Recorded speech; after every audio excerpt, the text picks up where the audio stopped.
Hold on. I just wanted to. Uh, okay, yeah. We, uh, yeah. Just checking about the YouTube was not live. So it's right now that YouTube is live. Okay. So yeah, welcome everybody. So we're beginning the session now, right? And I was just sharing about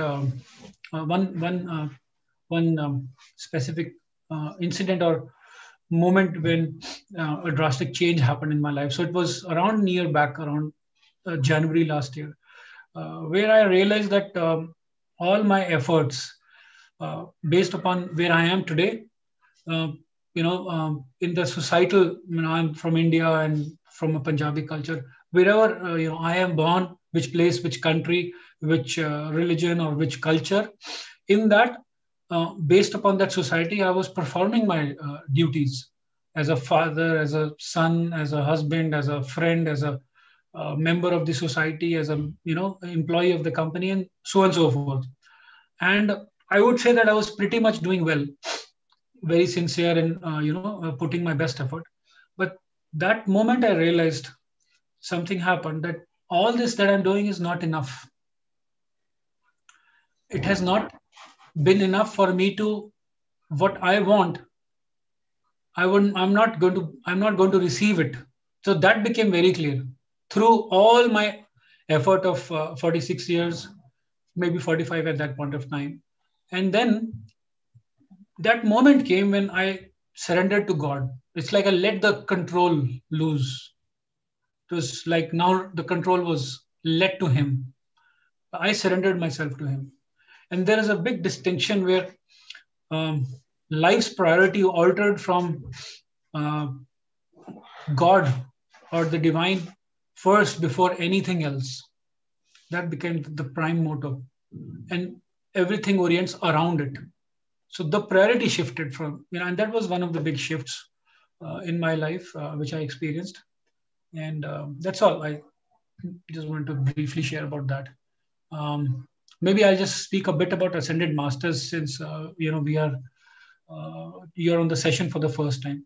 So Ascended Masters, they have been there on the planet from eons. Most of the Ascended Masters, they it means Ascended Masters means that most of them, they have lived life after life on the planet Earth. There are certain masters who have not been on the planet Earth also. I am familiar with very few of them, but there are a couple of them. Aura Masters and K17 and a couple of them. But most of the masters which we are aware of, there are certain masters which we don't even know. We are coming to know about them very off lately. So most of the masters which we know, they are from the planet Earth, and they have lived lifetimes and lifetimes, and then they continued with their journey to do the put the will of God first before anything else, and reach to a stage of balancing their karmas and then ascension and supporting the life form from the etheric plane. Yeah. How do we get this information? Uh, your screen is moving. It's a little jittery. Yeah. Yeah. I feel a little jittery when the screen is moving. Yeah. No, it's okay.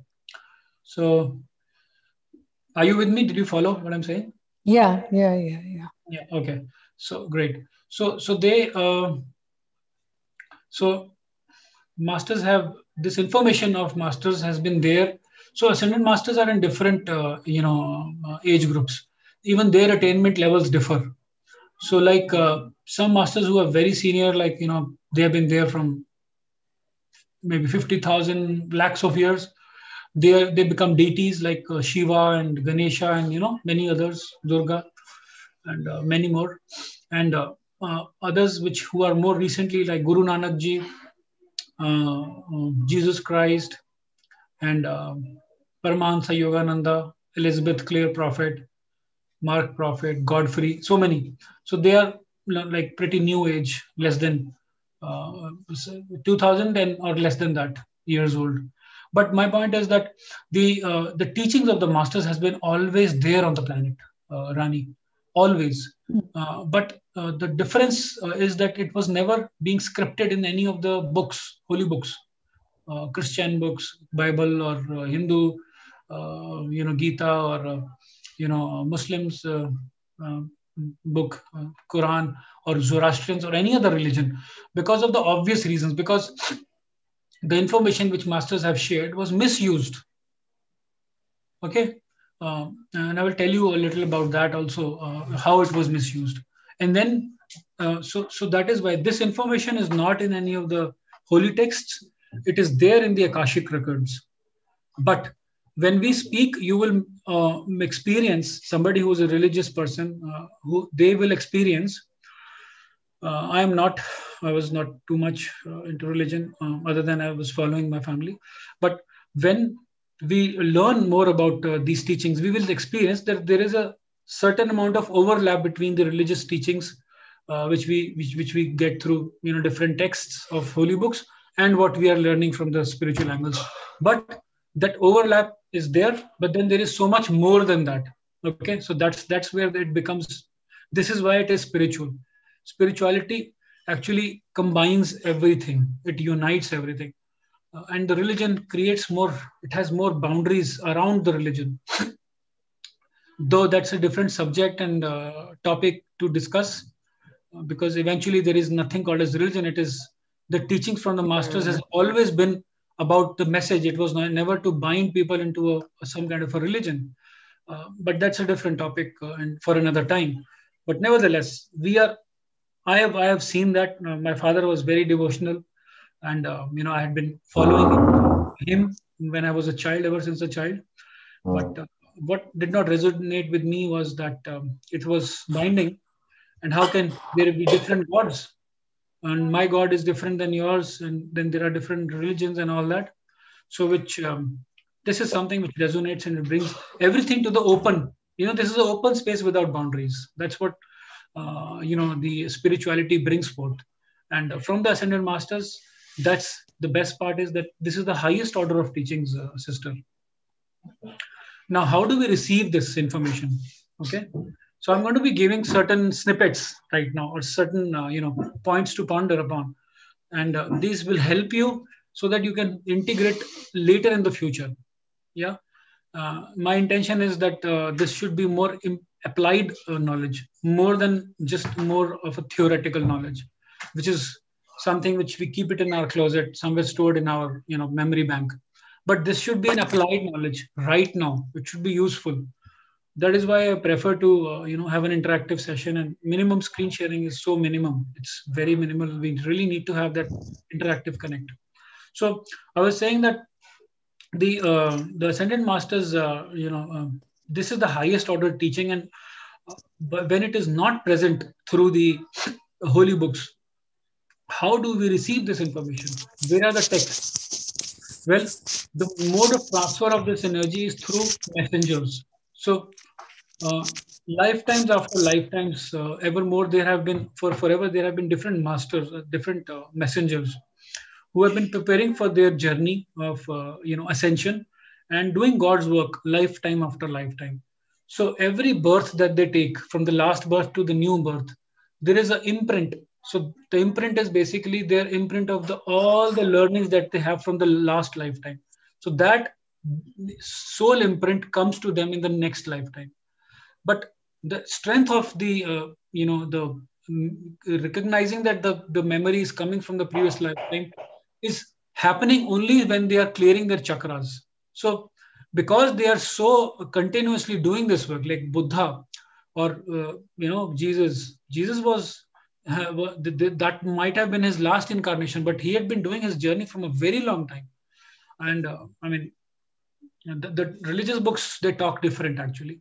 But here I'm going to be talking about things which will break a lot of barriers. They will break a lot of contemporary understandings of people about many things.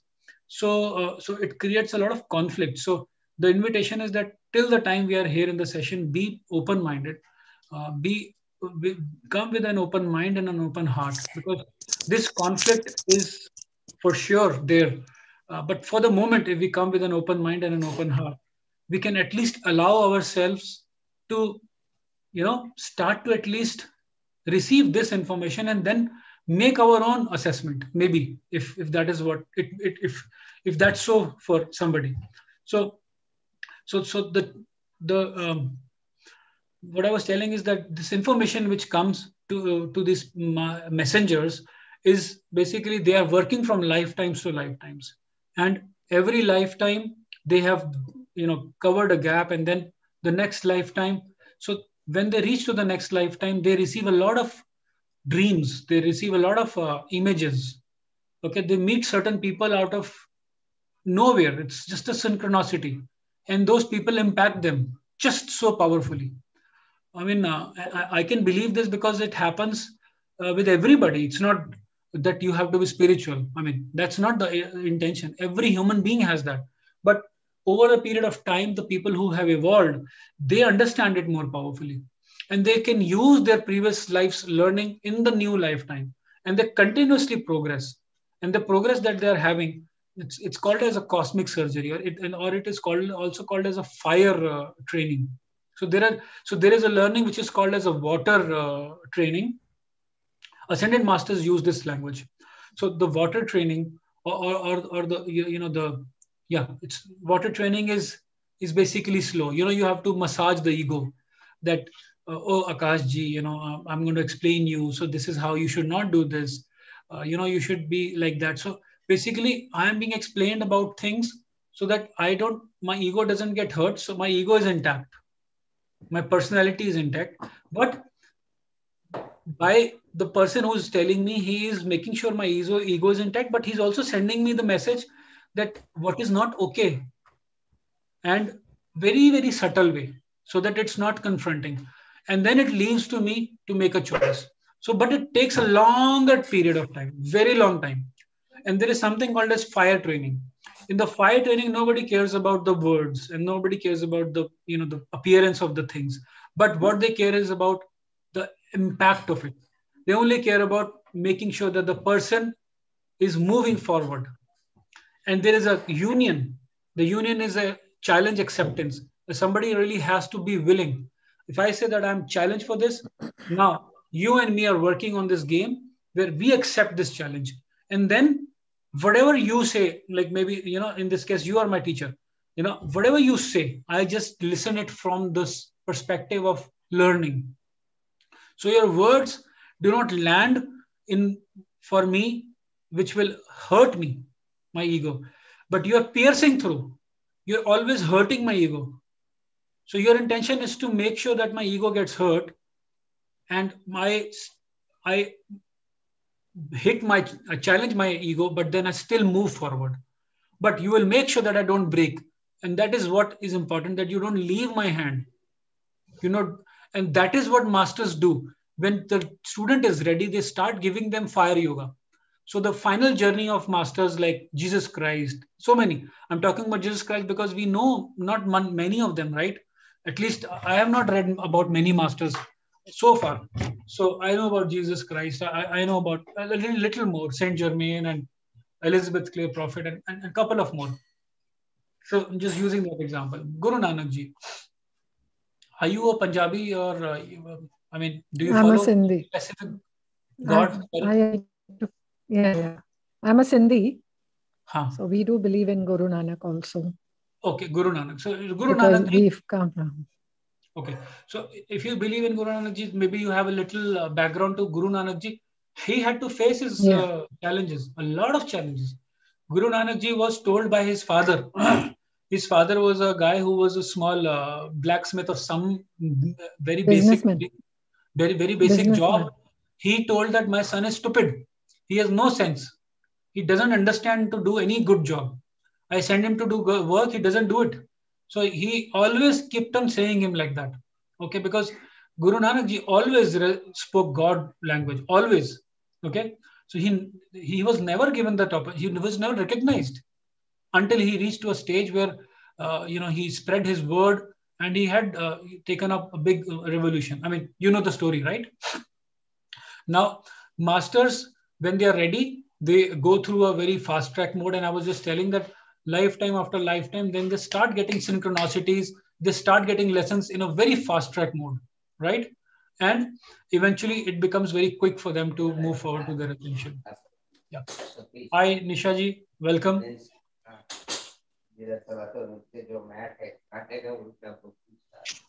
Hello, Nisha-ji, hi. hi. Would you like to switch on your camera? It will be great if you can have your camera on. Because I Yes, really love yes. to. I was feeding the baby, feeding food to the baby. Okay. If you are okay, I'm okay. My intention is that we can Yes, have more I. interactive session. Okay. So Yes, yes. I okay. keep it on. Okay. Thank you. So welcome. So that's a bit about Ascended Masters, and I was telling about how these messages reach to us because there is no text. So these messages reach to us through various masters who have chosen not to ascend and who are still continuing the God's work in the physical plane. So they are still completing their journey of ascension, of completing their 100% karma. So what happens is those messengers, there are three modes through which they receive messages from ascended masters. So it's a complete connection. Okay. So if you look at our energy body system in the whole Kundalini, there is there are 33 minus levels and there are 33 plus levels. Okay. I'm talking from ascended master language right now. So whatever I'm going to be talking is going to be coming from ascended master's language. It may not be from the earlier knowledge that we have. So please be patient and be open with open mind and open heart and hear me out. I'm happy to answer your questions. Uh, uh, all that is okay. But please hear me out. Sharing with you. So the energies are basically, around the solar plexus, the navel. Below that is minus 33, and above that is plus 33 levels. So all the information that ascended masters give is coming to us from the positive energy, and our human messengers, they have been able to reach up to 18th level. So ascended masters, they are already at the highest level, they are at the God presence. They come to the 18th level, and then they transmit this energy to messengers, because messengers are very powerful. Their energies are very strong. They get attacked from all the evil or the dark forces, but their energies are very strong because they are continuously in the mode of God, living God qualities. They will continue doing the service, or they will have very light, the words that we use, which we call as decrees. These are all light language. They translate into light. When it is done in a very specific way, which I will explain you, it converts into light. So it's a light language. And when we are in the light language, we are in the very highest energy mode. So they are always in the high energy mode. And it's not about just decrees. We can argue that this decrees, did Mahavatar Babaji have this decrees, or did Jesus do this decrees? Jesus did this decrees, by the way. There is a very strong mention about Jesus Christ. He said, I could not have completed my mission if I did not have mighty Astrea with me, if I did not have her decrees with me. And many of them, Mahavatar Babaji, we don't know, or maybe Guru Nanak Ji, whether he had decrees. But then they have their modes, very strong modes, in which they will reach to that energy level. But that chanting is not equal to any mantra. It's not a normal chanting, not mantra, not normal. It's a very specific technique. I will speak about that a little bit about that today, but we will take that as separate session. And I have done that once earlier. So yeah, please just give me a moment. Go.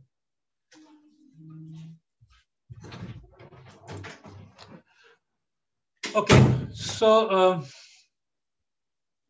about the masters, when we receive the information from them, basically it comes to the 18th plus 18th level, and there are three modes. One of them is basically the masters, they actually beam into the messenger's body and they pass the message, because masters are in the etheric plane. That is one. So that's a complete using that body as a wheel and then sharing the message. Second, in which they continuously keep sending messages in thought form, and those messages are accumulated and the messenger shares those messages eventually. And the third is when the master is sitting in their retreat, like for example Mahavatar Baba or Guru Nanak Ji, he's sitting in his retreat, These are all etheric retreats. Okay, like maybe Guru Nanak Ji's retreat is in I don't know right now, but Mahavatar Babaji is in Himalayas, around Rishikesh. Sorry. So he beams. He sends messages which are almost like text. You can read them. Messenger can read them, and then he starts reading those messages. So these are the three modes in which they receive messages. Okay, and all these three have been depicted in various you can find them on YouTube also. You can check videos of Elizabeth Clare Prophet and all. I'll play a video of Elizabeth today. So that is how these messages are received, and now people have created, archived it, and they have created a repository, and there's a good knowledge bank about this. It's available, and I'll share the websites with you. Okay, so that's a brief about masters and how this information is reaching to us. Yeah. Today we'll talk about forgiveness. So I want to ask you a question. My question is that tell me briefly, what is your deepest spiritual belief?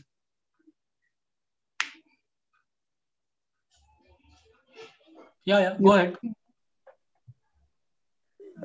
Belief is that whatever happens for you happens for the good, but we don't still understand those things. And every experience happens for a reason. But we still fight all those things. All the negatives we fight, all the positives we accept. So that's an understanding of that. Whatever happens for you for a reason. And you have a deepest belief in that, right? Yes. Very good. Now. Yeah, earlier I would have fought it, but now, yes. Thanks for being honest. Yeah, I have a little similar, very off lately. I just believe that eventually I've been protected. So that's all. That's my deepest one. How about you, Nisha ji? It's a thoughtful question. You don't have to. I believe every action has a reaction. It's a karmic chain, and whatever thought or action we are taking, it will be back to us, either good or bad. That's your deepest spiritual belief. Okay. Yes. Okay. Well, I'm asking this question because... But it was not earlier, actually. But earlier it was not there. It was when I started my spiritual journey. Earlier I was not aware of the thoughts. Yeah, I was not aware that they have such deep consequences. Yeah, I mean, we've lived, we've been sleepwalking. Don't you think so? We've been sleepwalking. Yeah, I still do sometimes. I just sometimes still there are moments when I switch, but I've become very present right now. So it's. I'm not fully aware. I'm not mindful all the time, but I try to. Yeah. So because now I know that every thought matters. Yeah. So why I ask this question is because we must be present, no? When we are in this discussion, it's important, isn't it? Like all of us be together in this. Very important. I have enough of the books which I have not even read. I have enough of knowledge which I already have, which I don't even remember. But I want to make sure that we are, keeping this alive. What we are talking, it really must help us, right? So it's important that we engage in this. Alive word is very delusional. Heartbeat is not enough. So you know what I mean. There's no use only listening to the teachings and not. Yeah. So this deepest belief, wherever we are. So today it's this. It might alter tomorrow for sure, definitely. So it keeps on. When we keep working, it will keep altering.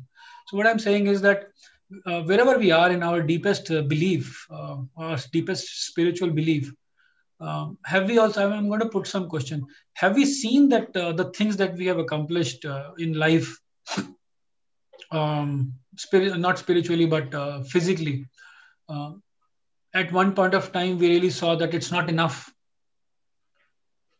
How much ever money or how much ever pleasure we are getting out of whatever it is, I don't know.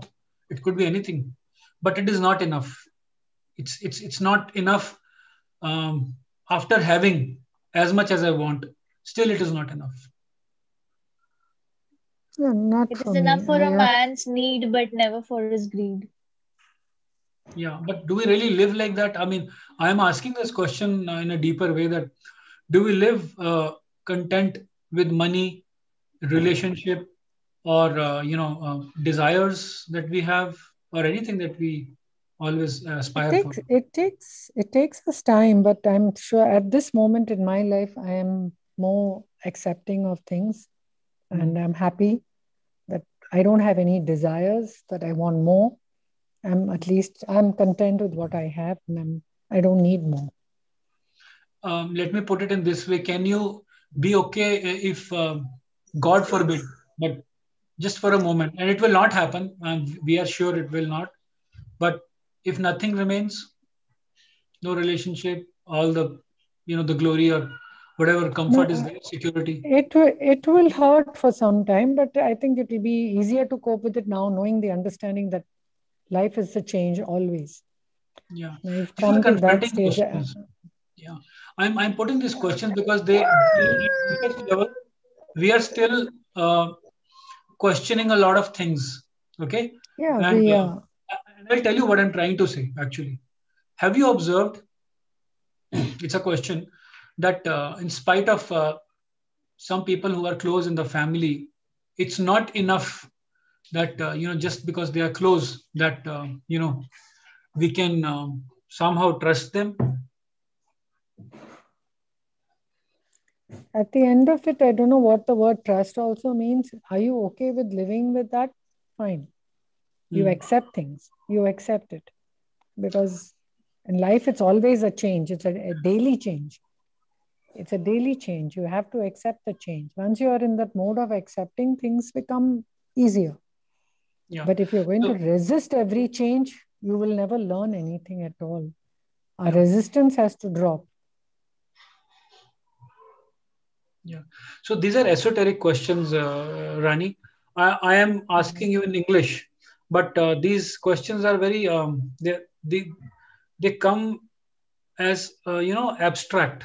Because why I say this is because we will see that, as we go deeper, the meaning of the words alter. Are we okay with the, people usually, who are, who are not honoring their commitments, like coming late? Like, for example, I have two ladies, the maids coming at home, they not, spending, not reaching on the same time every day, or not abiding by the, the basic instructions that probably we are giving, or the cooks or whoever it is. Or for the corporate people, like me, or even you, people in the team, or team members, or others, colleagues, who are not coming to office on the, as per the office timings, or they are missing their deadlines, they're coming late for the meetings, so and so forth. You get the picture. Yeah. Are you okay? No, right? I mean, can you So really I think maybe depend on them? I have not worked in the corporate, or I have not worked anywhere. Yes, No, but earlier I would in life, earlier I would get disturbed by the maids and this and that. But now I understand that they also have a story. Why nobody wants to not do their duties properly. It's just that they also have their journeys, and something is stopping them from doing it. And again, maybe I have lived little longer. I am seen little more than Nisha, who's still a young lady. So you are in a different stage, sister. I am in a different stage.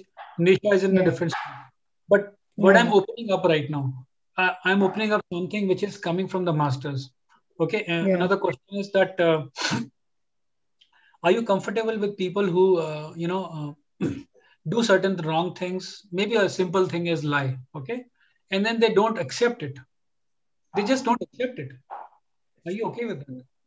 At the moment They that would have wherever I hurt am you, or they would have damaged in certain way to you, and they don't accept it. is see, even if it's not your immediate family circle, it doesn't affect you so much. If it is your immediate family circle, you still have some questions there. But that also, as with time, you learn to understand that again, how I accept it, how I chose to take it. Okay. So what I'm trying to say is that on a cosmos level, on a collective consciousness level, we are all passing through this journey. Okay, it's a collective consciousness. We can switch this. Masters have told that unless you start to live, Buddha said, unless you start to live a life where you see the relativity of life and see the absoluteness of life. In other words, I'm using because of lack of a very great example right now, the divine love that we have, or the worldly materialistic love that we have, which is give and take. Or, there are some yogis who can meditate on a garbage pile. There might be shit where they are sitting, but nobody is understanding what is happening here. Nobody is understanding. Okay, but they are connected to the purity. They do not experience it. They have moved away. So what I'm trying to say is that eventually there is oneness in everything. What I'm trying to say, masters have said, it is for us to see whatever is happening around us. There is a reflection around everything that we see of us. So with that token, they have said, if you are ready, you must try to practice constancy, trustworthiness, and responsibility. From the teachings of the masters, the definition is quite deep. And when you start doing that, eventually what happens is that you start to integrate your soul. There are so many things which, as a person, which we need to do before we reach to the stage of truly balancing our karma. I must tell you that the balancing of karma is not just happening by, forgiving somebody. By forgiving somebody, we are just, it is called as setting aside the karma. What does it mean when we say setting aside the karma? Well, setting aside the karma means that, for example, I did something wrong and I asked for forgiveness. Okay? Maybe I did something wrong with my son and I asked for forgiveness. But that is not enough for me to balance my karma. It will only set aside my karma. Okay? Now I'll give you a small, quotation from Mother Kuan Yin. Sorry? Oh, sorry. Mother Kuan Yin, he is also one of the unascended masters, by the way, who had spent her last incarnation in China. And I really have a reverence for all the masters, but I have a very strong connection with Mother Kuan Yin specifically. She is a goddess of mercy, compassion, and forgiveness. So, quoting her words, she said, when you come to the place where you have further attainment, then, according to the law of forgiveness, that karma that was set aside is returned to you. And in your heightened state of consciousness, in the plane of, when we are in the stage of self-mastery, you are quickly able to place that substance for transmutation in the violet flame and continue to pursue your highest calling. Yeah. So we can balance our karma through various means. We can do that by serving other people, helping them. Okay. And we can do that also by using violet flame. We must know how, Saint Germain, who basically brought the violet flame to the planet Earth. We must talk about Saint Germain sometimes. I have briefly shared about him in my lecture of 7th Ray. If you do find time, please visit that lecture, because I've spoken about the kind of master Saint Germain is. If we know about these masters, I have cried in the past while I was reading about them. When I was learning about Jesus, I could not contain the kind of work that Jesus has done for humanity. For the 2000 period of time, Jesus took on the karma of the planet. He wasn't required to do it. He had reached to the stage of ascension, but he did it still anyways. He was a very powerful bodhisattva and he contained it. So till 2012, that was a period of Piscean, Jesus Christ was holding the energy density of much of the karma of the planet for the people, so that people can start to work on their journey, because balancing karma is very tough earlier. Okay, I'm going to be telling you certain things probably you would not have heard earlier, but I was just saying, balancing the karma, we can do it right now by serving other people and by doing wallet frame decrees. And I also want to give you this news that 51% of now we need to only balance 51% of karma.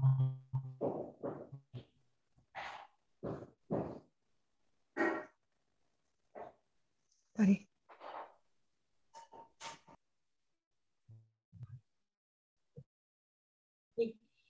We don't need to balance the 100% karma now. So earlier, we were, earlier we had this.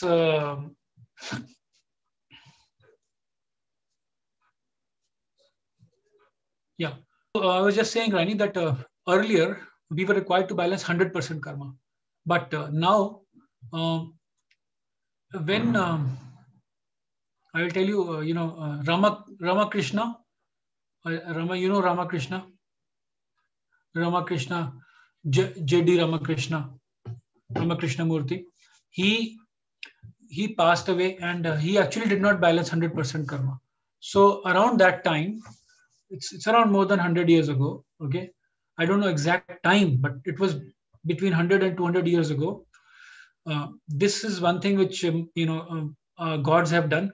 They gave us an opportunity to balance only 51% karma. So if we balance 51% karma, then we can attain ascension. Earlier, it was not the case.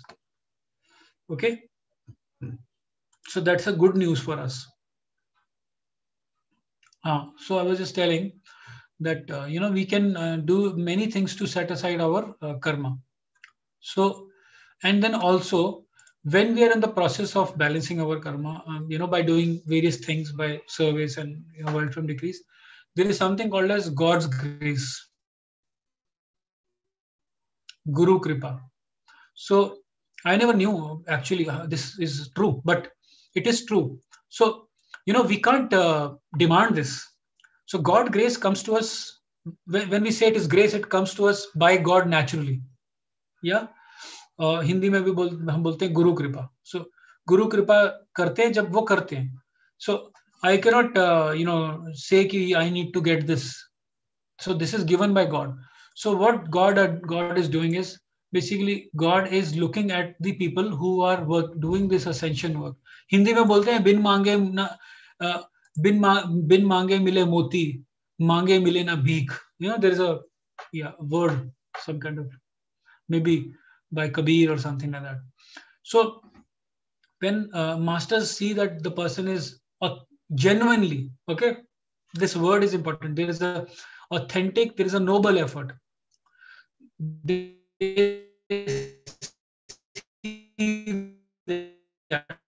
Then they also take portion of our karma. I never knew this. That this is also possible. But and it happened for many masters. Okay. So I'm just saying that we mustn't condone the act of forgiveness. But some people, they are very stingy. They say, you did first. I was like this up until very recently. So for me, my logic says, if somebody has done wrong, they should also accept it. So, we mustn't be like that.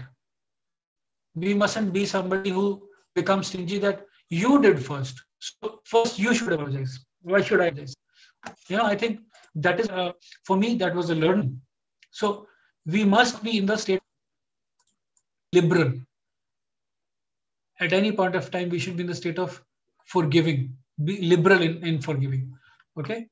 So another thing is, it does not mean we condone the act, because we are not others when we see that they are saying things to us which probably we have not done anything. Okay, probably we have not added much, but we have just said maybe once. So in that state, they should come and forgive us. We should not think like this. If somebody has done 10 things, and maybe they have started, then we should not worry about not saying sorry to them, because if we have done only one thing wrong, we must come up and say sorry. We should accept it, especially with the close ones. Rani, as you were telling, it's difficult with the close ones. So this is my experience. I have also experienced the same thing. So during this learning, I realized that I have to be like that. Masters have said one thing, that when you're in this mode of forgiveness, it's okay to appear stupid. You could appear to be a fool, that I am doing it, but other person is not acknowledging it. That's to the degree masters have said. आप बुद्धू हो सकते हो, लेकिन enlightened self-interest, there is a word called as enlightened self-interest, उसमें आप बहुत आगे चले जाओगे. Because see, in the worldly matters, we have different laws and protocols. So we measure things, and based upon that, we have created some kind of policies. For stealing a pen, there is this punishment, but for stealing 1 lakh rupees, there is this punishment. Or for killing somebody, there is this punishment, or for doing something, a small accident, there is whatever, right? Everything has been defined. But is that definition going to give us karma, is going to balance our karma? No, it's not enough. So this is why we must understand the law of cause and effect. So it's very important to work based upon. So, earlier I didn't worry about, few things, but off lately, I was checking a bill in a grocery store. What I saw was that the lady did not bill me for onions that I bought, 2 kg onions.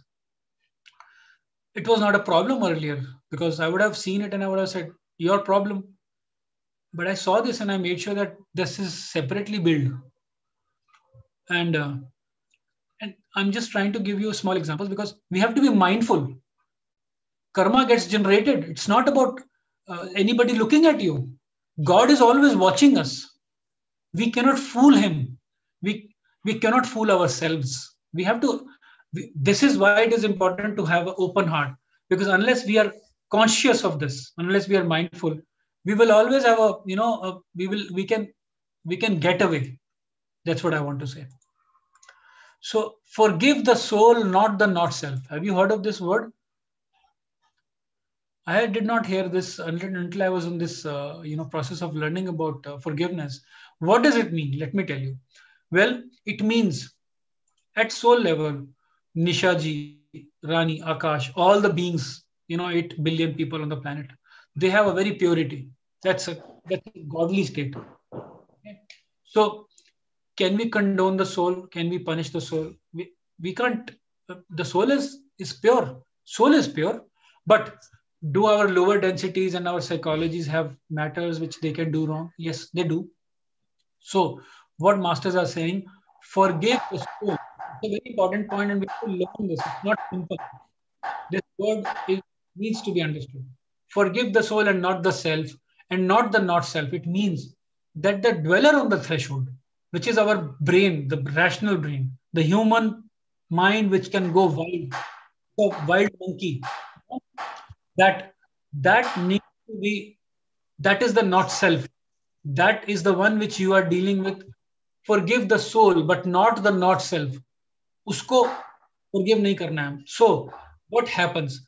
So how we live our life with people who are not understanding, and they are close to us, maybe family also, or maybe they are close in our office.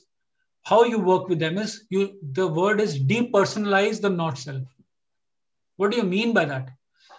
Depersonalize the not self from the soul. Start looking at people with love. Mother Kuan Yin has said this. Okay, the Hindi word is paap se ghrina karo, papi se nahi. Something like that. So one who is on the higher ground, he has. So these are certain words from the masters. One who is on the higher ground, he has to have more love. Okay, the person who's on the higher ground should have more love. He should have more faith, more perseverance, more trustworthiness. There should be a mastery of the solar plexus. So what is happening now? Why do we meditate? Why do we need to meditate? It's very important that we meditate. It's very important that we balance we balance our chakras. We also exercise. Why is it important? See, because to contain higher energy, our bodies, they must be, we must be in the awareness state. So to be in the awareness state, one of the thing is that our emotional body is centered around solar plexus. So when we continue to balance our chakras, our solar plexus gradually, our solar plexus is holding a lot of energy. There are a lot of decrees which I will also share with you. So specifically for solar plexus, and there is solar plexus there is a meditation to balance all the chakras also. I have shared that in my sessions, earlier sessions. So you can actually do that meditation. It's just 22 minutes meditation. It's beautiful. Okay. Very, very powerful. So when we balance our solar plexus, what are we doing? We are just removing this discord of keeping the condemnation, keeping the anger with us. If there are naughty problems. Is chakra balancing and chakra meditation one and the same thing? Which we can't handle, we can't deal with. Just is chakra balancing? Yes. Nishaji, 1 second. When we have, sorry. Is chakra balancing and chakra meditation one and the same thing? Yeah. Okay. Like, chakra meditation also balance. Yeah, we do chakra meditation, so that the purpose of doing chakra meditation is, it's not like other meditation. It's more, you do movement of hands also, and then you do a lot of visualization, all that. So that purpose of that meditation is, it's called meditation, but the purpose is so that it balances our chakra. It cleans our chakra. That's the purpose. And when the vessel is clean, it means chakra balancing is the same. Is empty. Then we can receive more nectar. Okay. Then the I am presence can send more messages. We'll have a very good connection with our inner child, with our soul, with our interior self, with our Atman. Yeah. I do aura cleansing and chakra balancing sometimes. Okay. So it's the same thing as meditation. Okay. Yeah. Yes, correct. But the one which I'm telling you, Nishaji, that is the one which I am talking about through Ascended Masters, which I have also shared in the, you can go to the group description and maybe check for the chakra balancing session, maybe the 3rd or the 4th session. This is the 17th one, right? Okay. Just check. It's mentioned there. There you can go through. It's there in the document is there for that. The file is there, the audio file. So what I was saying, that I was speaking in the flow. So I would request, if you have a question, just hold on till I complete one specific explanation of a topic, so that you get sure. the full topic, and then of course I'm happy to take your questions. That's absolutely okay. No doubts about that. So what I was saying is about the to be on the higher ground. So balancing the chakras, when we do exercise, what we are doing is we are increasing oxygen in our body, and we are ensuring that our body parts, all the parts in our body, they are in a very active state, because our cells, exercise also helps us to create a lot of enzymes, right? It reduces the cortisols, it increases the endomorphins, it increases some 10 different enzymes in our body. So our exercise helps us to strengthen this. This is a very important thing that we have. It's just not a physical being that we are. That's what we feel, but we are not that. Okay? It is important to take care of it. So we must do it. Important to eat the right food. So chakra balancing, eating the right food, doing exercise, meditation. Meditation is very important. Also, including all the 3-4 things, all of them, plus the meditation.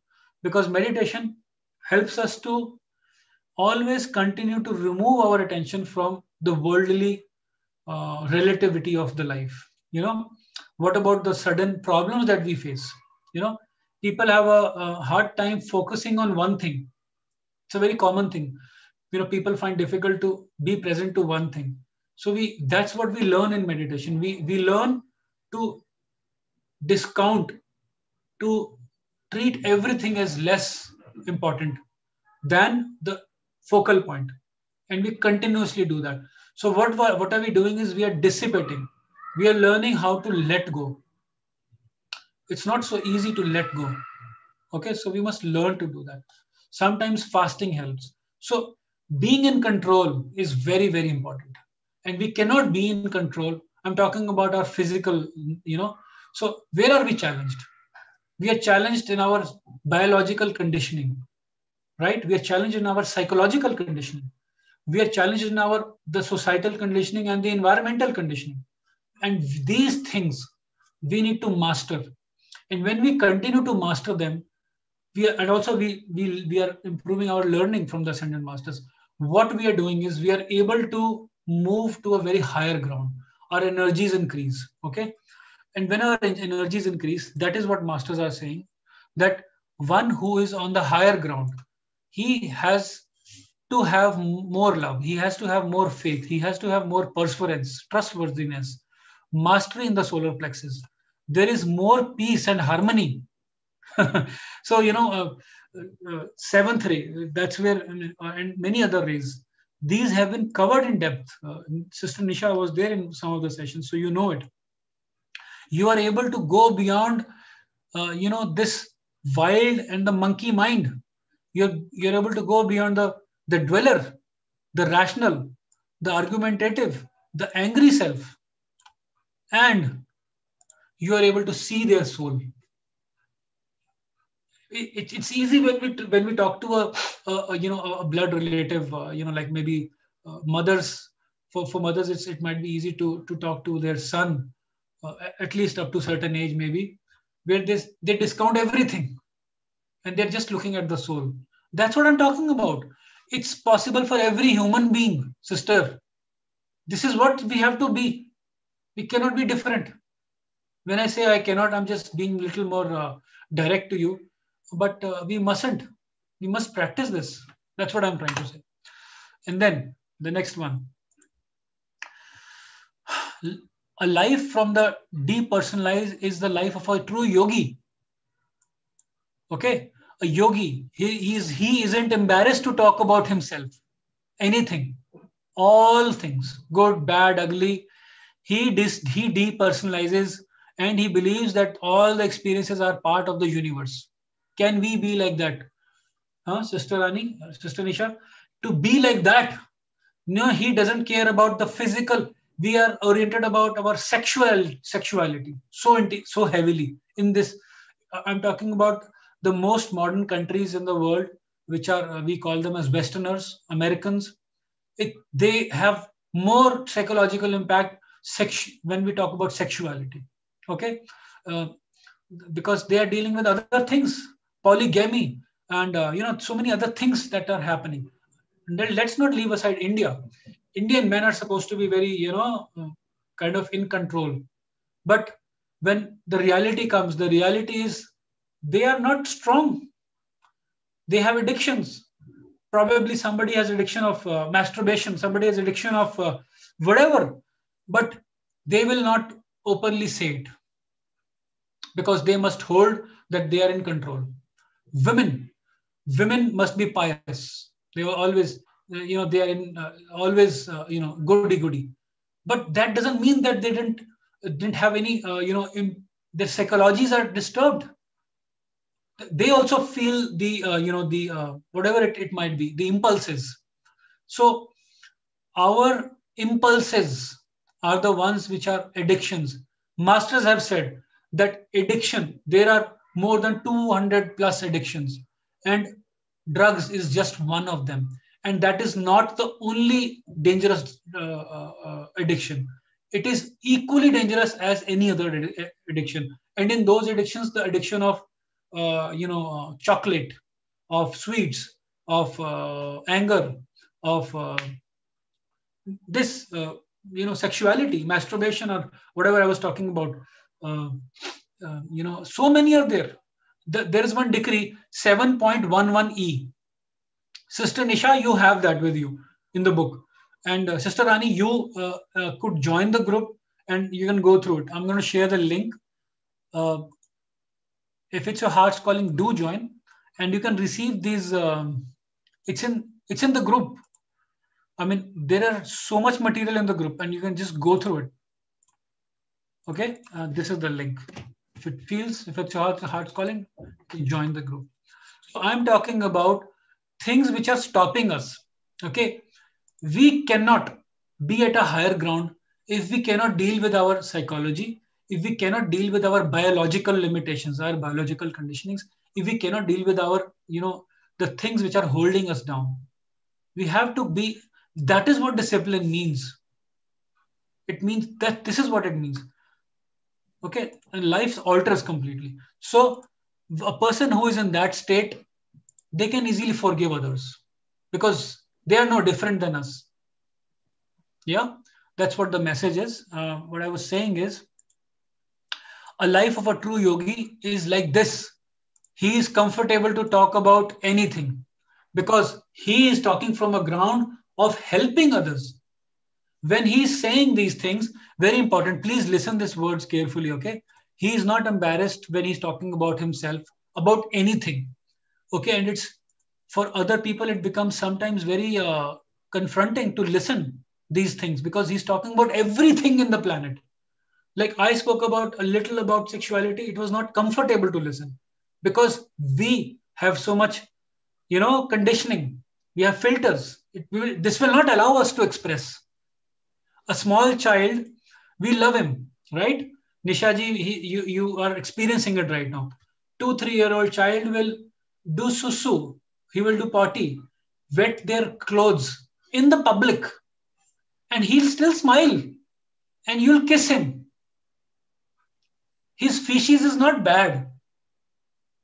His doing actions or whatever he's doing is not bad.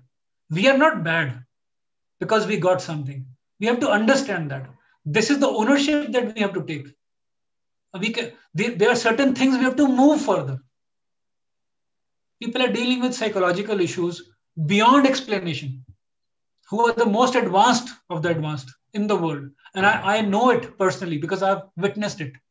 So masters say this is all yogi. Our country is the place from where this started. By the way, true yogis started from here. But ours is the only country, because we are right now people from India, all three of us, I'm talking about we three. So that's why I'm using this word ours. But India is the country where there is the maximum black white brotherhood, black brotherhood. Okay, so black brotherhood, just like the great white brotherhood, similarly there is a black brotherhood also. Okay, the fallen angels strategy or the false gurus, maximum are in India because they saw the light has to be suppressed. So we have not seen the true masters. What we have seen is 80%, 70%. We have not seen 100%. Everybody is hiding something. That is a strategy of fallen gurus. They will not give you 100%. They will never give you 100%. It's very confronting. I know many a times I have been stopped. Computer stops. I'm an IT engineer and I'm unable to fix it. Problems come from nowhere, unexpected, but it becomes difficult for me to pass the messages. And that is what is happening. So we must protect ourselves before we even try to get into this discussion. And there are protection decrees for that. We must do them because the idea is not to disturb our focus. The idea is that we must move with consistency. Consistency is very important. Trustworthiness is very important. Responsibility is very important. And we cannot move forward unless something is not pulling us back. And for that, we must do our protection. We must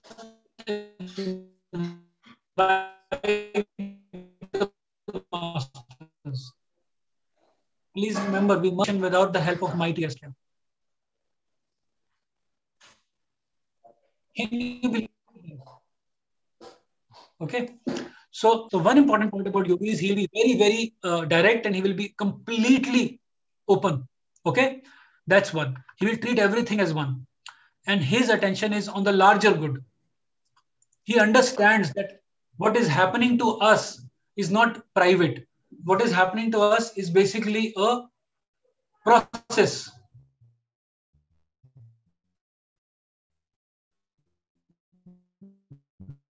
Right? So, Sister Nisha, if you can switch on, it is good. Nothing private is happening to us. So nothing is private happening to Nisha ji. It's nothing private happening to Akash or Rani ji. Okay? We feel that we are unique. I have my own story. Isn't it, Nisha ji? We feel that we have our own story. Huh? Rani ji, we feel that we have our own story. Don't you think so? Right? But that story that we feel is our personal story is our pride. Let me tell you, that is our pride. When we separate ourselves, when we feel we are unique, of course, everybody is unique because everybody's qualities are different, because we are meant to do different activities in this lifetime. But when we start making our identification with our story, कि मैं तो ऐसा ही हूँ, I am shy and I am, whatever. I can't be very impressive, or I can't be earning so much of money, or whatever. I can't be abundant. Then that is our pride. That's not reality. Yeah. And we must understand that everything which is happening is a common thing on the planet. In some lifetime or the other, it would have happened to us, or it will happen to us. The worst things that we are seeing in the planet, the worst ones, which you can say, oh my God, I can't bear this. Maybe people in Afghanistan or something, okay? That also is part of us. Because in one of the lifetimes, we would have faced it, or we would probably. So we must remember that we are part of the process. Everything is happening as a process of the mass consciousness. So we are not separate. It's important, you must understand. And that is what a true yogi does. When he talks to people, he talks from this perspective that everything is common. Something unique happened to me. I don't need to feel separate. I must be so open. I am actually open. I can talk about my life. It's okay. It has happened. Because it's not personal to me. It happens to everybody. But if I must say with some reason so that it can benefit another person. Not just to grab some attention. Because that is of no use. Grabbing attention doesn't make you responsible. That makes you a victim. And victim is basically the language of a psychology from the fallen angels. Fallen angels want us to be a victim. Yeah. Okay. So what if we don't forgive? Let's talk about that. So what happens when we don't forgive? Our energy is vested in a negative way. Okay. The binding nature of our non-forgiveness. It keeps our energy trapped. Okay. We cannot be free without forgiving everyone, no exception. So there were some masters. There is a lot of examples who completed their ascension, balancing of karma, but they were sent back by the cosmic council to earth because they did not forgive one person. So that is how we thought it is, fun. It's cool to learn about spirituality. Now we know that it is fun, but it comes with its own responsibility. We must take this. We have to walk this. Okay, we have to hold this. And masters will not accept anything less. If somebody reads Bible, you should read about the verse 25.13, in which they have said that, you cannot walk. The brides cannot walk to the bridegroom. In this case, bridegroom is Jesus they are talking about. The bridegrooms cannot walk to the bridegroom half prepared. Some of them, they said, I will take my lamp, and they didn't take the oil in the lamp. And half of them, they took all the things prepared. And when they reached, and then the ones which didn't have oil, they said, I'll go and buy the oil, and I'll make my preparation. And then Jesus said, it's spoken in a very biblical language, so it's a very different language. But what it means is this, that I will not accept you. I don't recognize you as a man of the son of the man, sorry. You're not the son of the man. I don't recognize you. You must walk the path. There is no discount here. You can't say ki, Arey, I have come here now, chalo, let me do it. Fatafat, I will say some.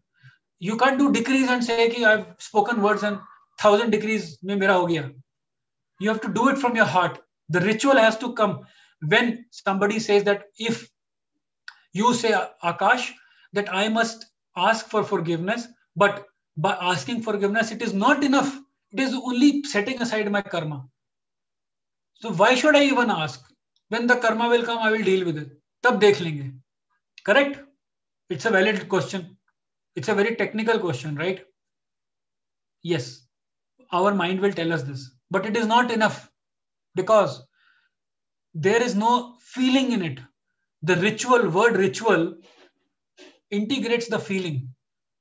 हम बोलते हैं ना हिंदी में, दिल से माफी नहीं मांगी आपने. Oh, what does it mean? The ritual of repentance is not about to make you feel small, sister. We have taken it wrong. I have taken it wrong. I thought, what is all this? It is about to really ask, you mean it. You really must repent from your heart. Experience it. That's why when you say it, it makes it mean. And one of the things of the decrees, feeling is very important. If a ritual is done, a saint doing all the prayers, okay? This is said by the Ascended Master. I'll read it for you. What it says is, hold on. My screen is acting weird. 1 second. Something has happened. Hold on. I'll just...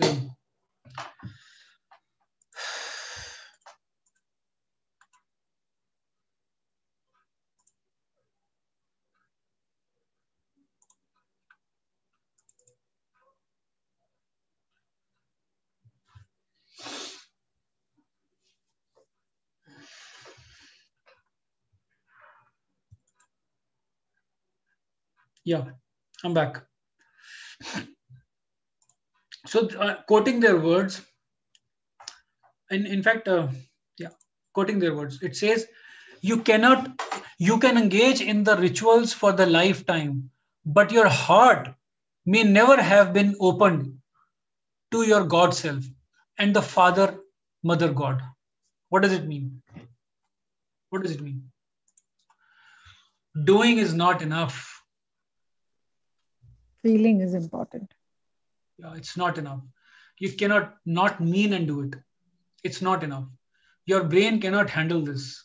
These teachings are enemy of our ego. Our brain, this is why we call it as monkey mind, to make us remember that we are beyond our mind. Always, mind is a very good servant. It's a beautiful friend, but it's not the master. I'm so sorry to say. Mind is not the master. We have to think and see things from our heart. We have to integrate with our heart. And that is why rituals include feelings. Without that, none of our decrees will work. It's a very important element in decree. There are some more. So I've given you one right now. And so I was just telling, so important is for us to feel when we do certain things, right? So Jesus said, so there's so much actually, but let me go. So there are so many decrees that we can do. We can call upon mighty Astrea to liberate our soul from the negative records and the momentums that have caused this. I'll share those decree numbers and all that. Okay, and I think all the diseases which come, they come from the hardness of the heart. So there is no disease which can stay with us if we open our hearts. It's not difficult. The only thing which makes it difficult is our brain. We just need to open our hearts. Of course, it will need little patience, but it's very fast. It's faster than we spending time to earn money and we going through the pain to get the treatment. And my promise is that the treatments are they're external, but internally, if we don't fix, they will repeat. A doctor says, when I got my own self operated around 7 years back for my kidney stone, he said it will come back if you don't take care of few dietary habits. So basically, but he did not understand certain things. So he did not say that to me. There are other things which cause kidney problems. Maybe it would be guilt. I don't know. But there is a reason for it. if we don't heal ourselves internally, all these things will come. And masters have said the pillar of every growth, spiritual growth, is forgiveness. We cannot discount forgiveness. And this is the challenge for throughout our life. So we can be in a very great state, but from there we can fall down if we don't keep a watch on our forgiveness, if we are not humble enough. We have to be like that. Okay, so that's what I wanted to say. And we must have a heart which is soft, and this will stop our progress. No matter how bad the deed, we can call upon the law of forgiveness, which we will do now. Okay, and ask our soul to cut free by the angels to be taken to the victory of the ascended master. So all the healing has to do with the flow of energy, and it can only happen through forgiveness. Okay, it only begins by forgiveness. Now, there are many tools. One of the ritual of forgiveness is, it means to do it with a feeling, as I told you. Feeling is the purity, with the purity, the innocence, the holiness. It is very powerful, and it is. So what is the opposite of feeling?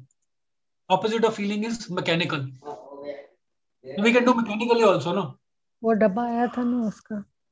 We can do certain things mechanically also. Right? It's not enough.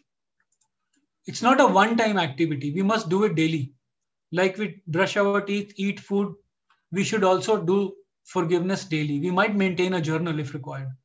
Now, Jesus said, he said, forgive 70 times 7. What does he mean when Jesus said 70 times 7? He means that you have to be unabashed, limitless in asking for forgiveness until you feel it is enough. Do not be stingy in asking for forgiveness. That's what he means. Let not the sun go down upon your wrath. What does it mean? There should not be one day that you do not forgive and you go to sleep. Because what happens, let me tell you, the dweller in us, it will trouble the other person and it will damage.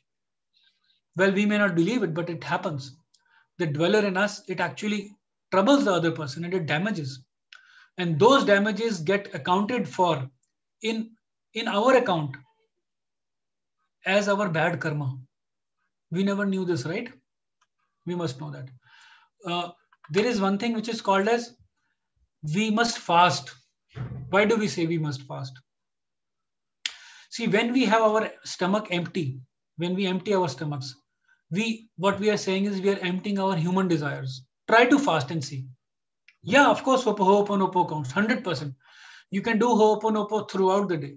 Because, listen, it's just, Ho'oponopo doesn't work, let me tell you. If you don't do it with your feeling, if you do a Ho'oponopo with your feeling, it works. I'm sorry, please forgive me.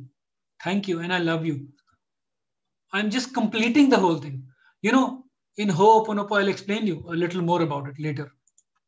But what I was just saying is, I was saying something. Yeah, let not the sun go down upon your wrath. Do not sleep without forgiving for a single day, because the dweller in us will trouble the other person and it will create damage. And that damage gets accounted for in our account as our bad karma. Okay? That's what it means. Now, anyways, so fast and pray के लिए मैं बता रहा था आपको, when we fast, then what we do is we empty our stomach, we empty our human desires. So what is happening when we are emptying our human desires? You would have prayed and you would have fasted sometime in life, right? So when we empty our stomach, we are saying that we are creating a vacuum. Okay, it's a more psychological way, but it's also a biological way.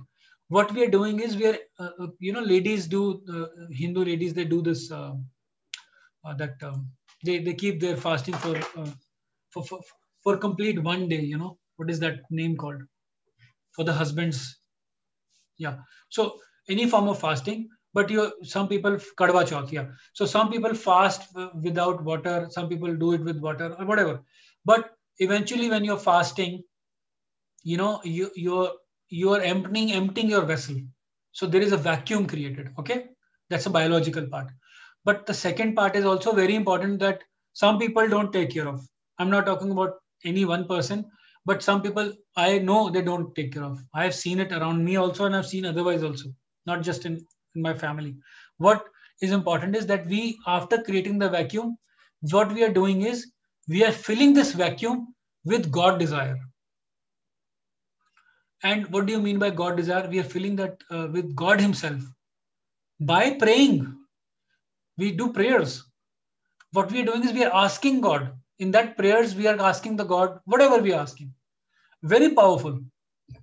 We must continue to do that. Okay, if you're doing, it's very important. We continue to do it. So another thing is masters. They always forgive. Okay, can you imagine any master not forgiving? It's not possible. So we are always connected with them. There are some masters who are very specialists in forgiveness, and those specialists are Krishna, Gautama Buddha, Jesus, Saint Germain, Mother Mary, El Moria, Lord Leto, Lanello, Archangel Zadkiel. They are all masters of the seventh ray. Yeah. Okay. I would request you to switch on your camera, Sister Nisha, if it's possible. So seventh ray is the one which is, those masters belong to seventh ray, and it is very prominent for the forgiveness. So Rani, you might not have heard about the seventh ray, but you could actually. I haven't heard anything about this. You could actually, if you would like, you can actually join the group, and in the group you can go to the description, and in that, I have put all the presentations. There are presentations for each ray, and then there is one presentation which is there is one video in which I have done a crash course of all the seven.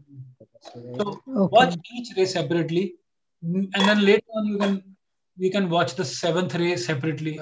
You can watch the integration of all the seven rays also. But seventh ray video will help you to understand it in depth. These masters which I'm telling, they are from the seventh ray. But there is one master, Mother Kuan Yin. She is a great master of mercy. Another specialist. Yeah, I've done the magnified healing also with the group. So where Mother Kuan Yin, we pray to Mother Kuan Yin. Even I'm a magnified healing practitioner. Okay. So, yeah.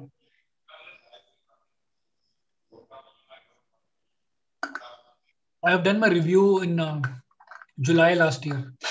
There was an online review, no? No, I haven't done the review. I've learned it long time back, but I practice more Reiki than magnified. But I keep saying Kadosh, Kadosh, Adonai Sabaoth. For everything, I keep saying that. Yeah. So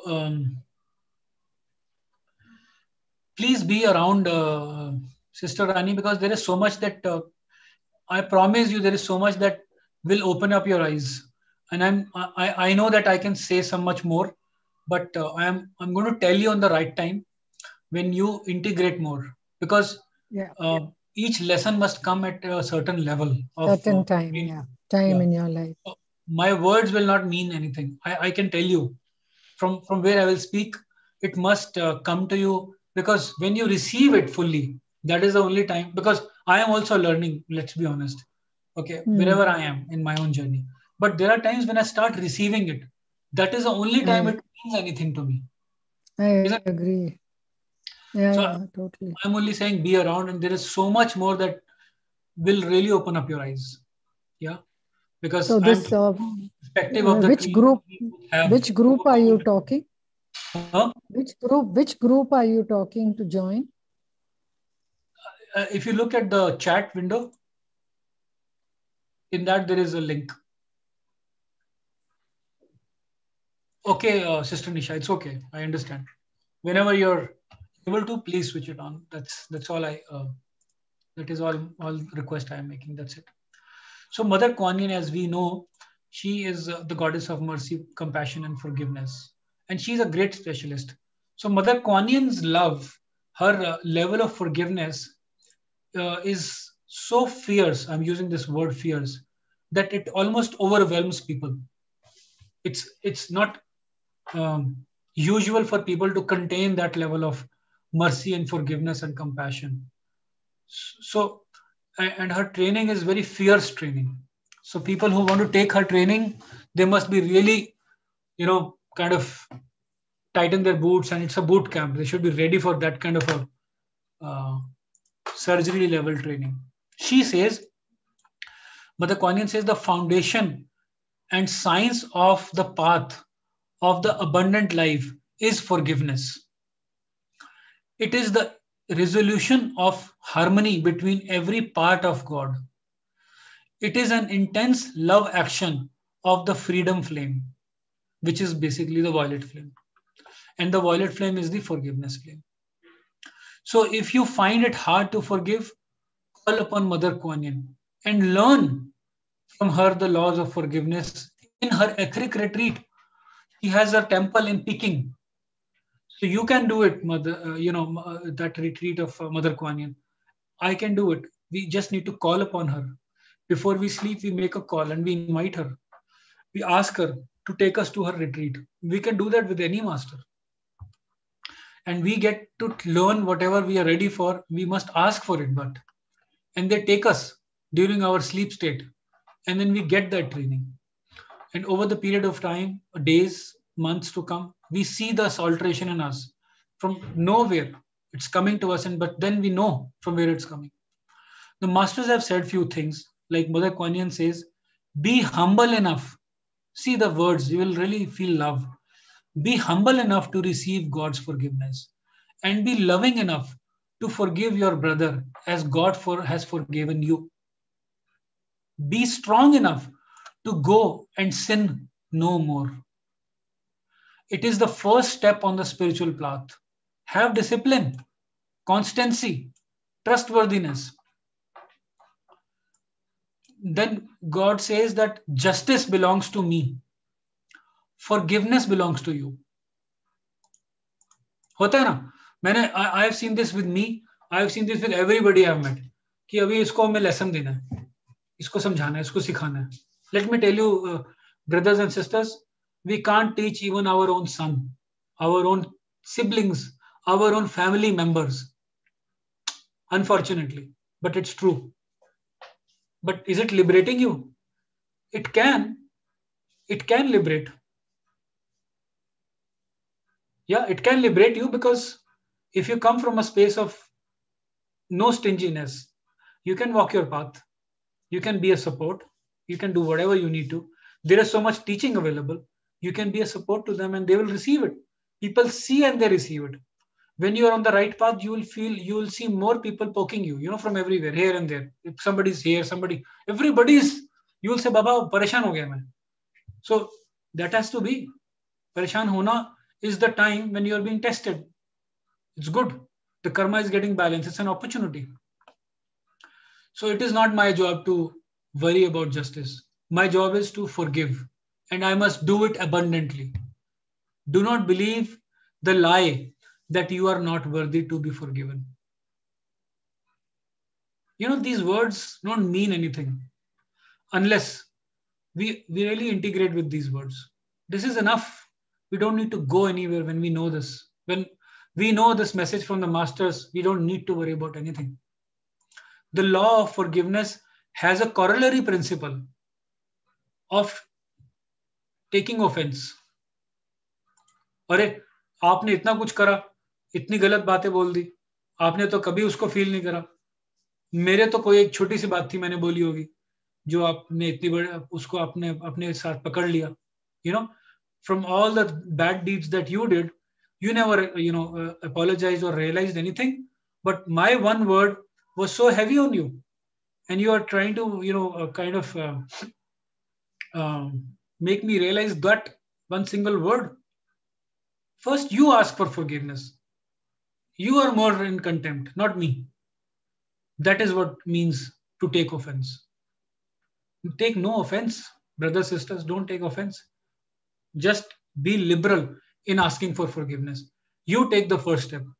Be foolish if you may, if you really want to feel like that. In the state of forgiveness, it's okay to be even foolish, if you may, if that is what occurs to you. But that is a very, very forward direction. I promise you this. Yeah. What is that to thee? Follow thou me. Even if someone has condemned or hurt you, God, Atma says to forget that and come back to me and follow me. Okay. So I can just keep going on and on, but the bottom line is that hints from the masters is that accept the need of forgiveness. Ask yourself that, have I truly forgiven? Keep on doing it. Keep maintaining a journal. Every time you come across the altar of the God or of Mother Kuan Yin, anybody, just repeat these messages of asking for forgiveness. Okay.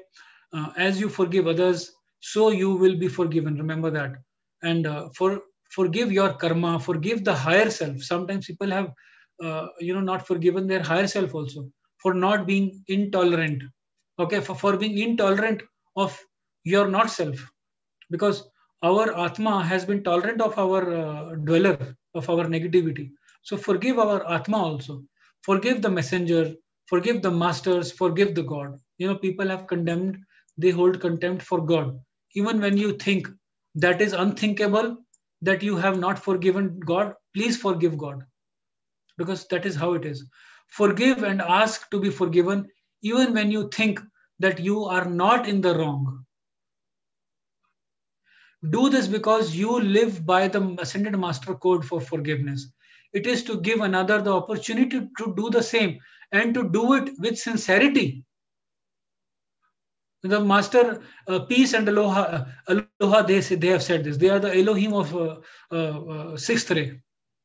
The codes of Ascended Masters are very strict. They are not like how we use our grammar. So for that, you must attend those 7 rays. In the 7 rays, I have spent enough time talking about God qualities. So those words, however they look as grammatical words, I mean the vocabulary of those words, they have a very different meaning as you find them in dictionary. But what they mean from the Ascended Master's perspective, please read them, because you will really understand what does the God quality mean. And in one stage, I had explained about the 62 facets of pride. Please watch that also. I never thought that I have pride in multiple areas, which from Ascended Master's perspective, those are pride. So we must understand the level of depth that we need to go to really feel the connection with God. What does it mean to be in God quality? By living God standards, we must learn that. That's all I'm trying to say. And it's all doable. We are not alone. That is the best part is we can call the masters, we can call the violet flame. They will come. Archangel Michael, mighty Astrea will protect us from each and every negativity, which includes our own internal negativity. And it will cut us free and set us loose completely from all negativity, so that we don't have to worry about these pokings from here and there, so that we can put our attention on the right thing. But we must walk the path. There is no shortcut of that. And then next is threading the eye to the needle through forgiveness flame. That's what it means. So threading the eye of the needle through forgiveness flame means that we must really do our decrees. Masters have said if we do our decrees in the proper way for 6 months, we can balance 1 lifetimes of karma. But do we understand how much? We must do minimum 30 minutes or probably more than 45 minutes to an hour for 6 months, but do it properly the way it is meant to be done. It works. It has worked for people. Fail to forgive others and you will constantly have problems in your body that will not go away. Look forward and for goodness sake, beloved, for the sake of God, read the newspapers, look at what is going on, see how much worse off the millions of people on the planet are than you, because they have not they do not have the violet flame. This is a message by El Morya, Ascended Master El Morya. Forgiveness and immortality. The soul must merge with our Atma, with our threefold flame. Not possible if she is not in the state of forgiveness. It cannot merge. So if she is in the state of anger against the God or against any other body, any other self, the person who is truthful in his words and thoughts to the self and others will be respectful, will be respected and valued of their character by everyone, including themselves. So when our actions are based upon prayer, we are purifying our hearts. Conversely, holding others in contempt only leads to being held in the contempt of oneself. One whose life is tainted by feelings of hate towards others will come to be revealed by others. You can, वो मैंने बता दिया आपको. For lasting success, forgiveness for lasting success is very important. Getting adjusted to the blueprint of God for your lasting success and wholeness in the life. Okay, so there are some 4 or 5 points. We'll wind up very soon now. So people at very elderly age, let's say people at their 65 or 70 years of age, they are empty. They are tied up with materialistic success. Have not even considered that you can be a successful, you can be a success spiritually, or you can be a failure spiritually. But in the end, that really is what matters. What is that matters? Is that have you really taken steps to succeed spiritually? Listen to the voice of the God within and cultivate that voice. We often silence that voice of the fear of getting we are burdened by the stuff that we would be asked to do. Arey, itna forgiveness karna hai, itna daan karna hai. We have to forgive so many people. We have to serve other people. This is too much. Forget it. Rather than looking at what can everyone do for you or the religion can do for you, you must be willing to do for everyone. The true lasting success that goes beyond any life of few decades in this life is by increasing the quality of life. Okay, by living a quality life and by quality experience with others. How can you get true success? Is by living a quality life. By quality living, by having a quality experience with others and with God. When you are right with God, which means you really have to work with your psychology. You know, I never thought about it from the Ascended Master's perspective. But now I'm really working on it. We need to work with a therapist if it is necessary. You may have to heal the separated parts of yourself with the God's help and with the help of Seraphim. I don't know if you have heard this, but our soul is very afraid. Each one of us on the planet. We are surrounded by the dark forces. 98% of our mass consciousness is basically the dark consciousness. Yeah. So how can we integrate our soul? Well, there are certain decrees that we can do which help us to integrate our soul. So there is a ritual which happens every quarter in which we do a ritual of soul retrieval. But until that happens, we can do a decree 0.03 on a daily basis, which is called as a soul retrieval decree, Mighty Cosmos Secret Rays. So what it does, it by doing this decree properly, it goes to, so we might have lived in various planets, okay? It goes to everywhere in the cosmos and it brings back the lost parts of our soul.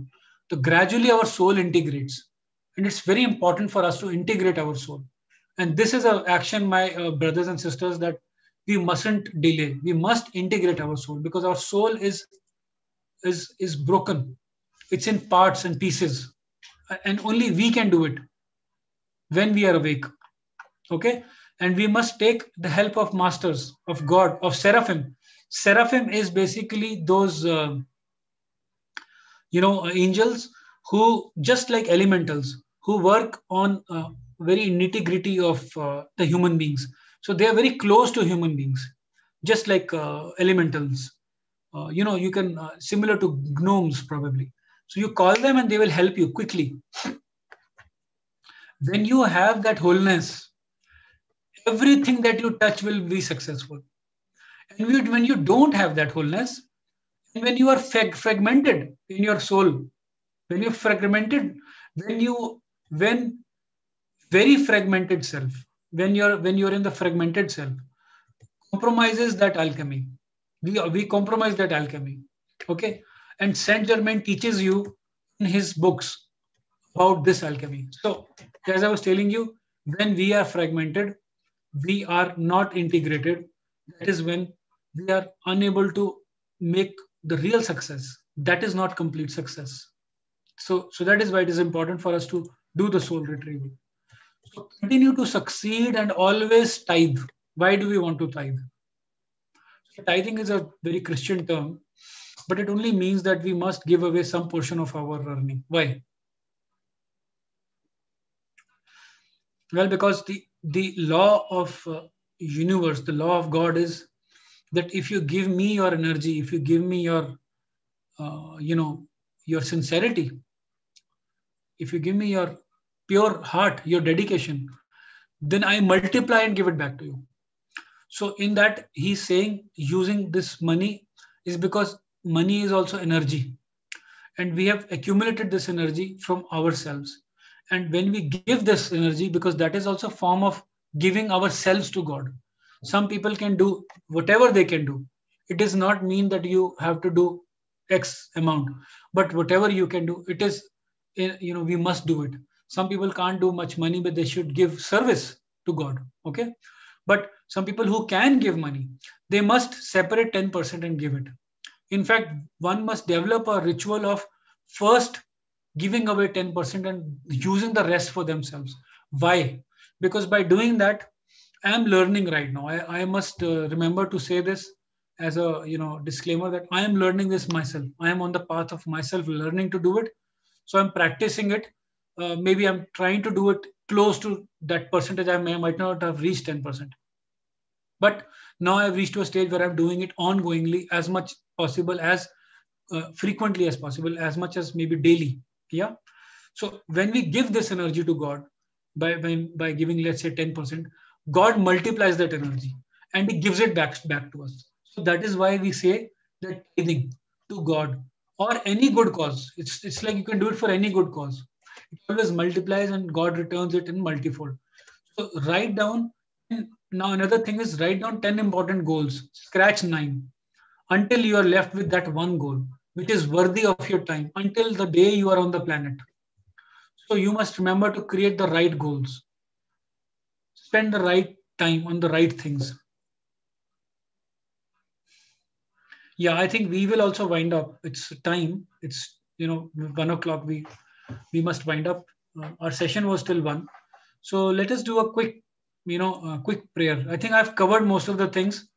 There are 2 or 3 points which you can check separately. Don't belittle yourself or don't get into pessimism, because that is one of the things which we usually do. And that energy is not God energy. That's coming from the hell. So remove your mind from any such deficiency. Believe that you are efficient and God-free, being determined to embark upon the course of your life, and always claim your victory. So there are some degrees of claiming the victory. I am also learning that one actually right now. It's important to claim the victory. So we have attained certain things, but we are not claiming the victory. So there is a decree from the book 22.04 up to 22.08. These 6 decrees, they are huge decrees. You can do them, some 20 pages. These decrees are specifically for claiming the victory. Very nice. Please do them. Okay. So let's do. I'll show I'll show a video which is on the decrees right now. So we don't have enough time to. I wanted to show a little bit about Elizabeth Clare Prophet, but we don't have enough time. So I'll just share the decrees. Those decrees are being shown in the video. So you can read them from the video, from the screen. So please chant, use lip sync with Elizabeth Clare Prophet. This will probably take about 6-7 minutes. Let me see. Yeah, 6 minutes. Okay. Are you okay? Shall we play it? Yeah. Yes. So when you go to the, the group, in that, if you go to the description, you will get many books. There are so many books, along with the documents which I have, presentation which I have led so far, also the videos. All information that I have put them on the Google Drive. It's for you to use at your free will. So shall we do the decree 6 to 7 minutes? Yeah, both of you. So please, lip sync. Okay, I'm sharing the screen.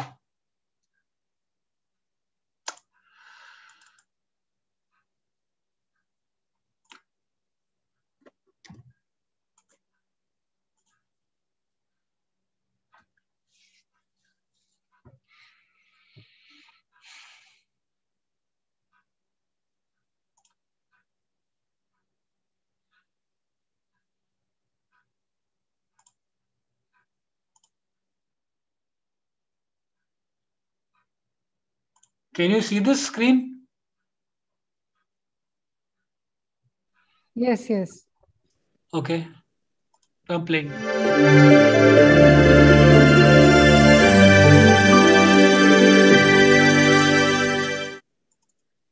So with the coming of Saint Germain's dispensation for the Aquarian age, we have the sponsorship of America, you have the sponsorship of Australia, and many freedom movements have come forth. His aura, his presence.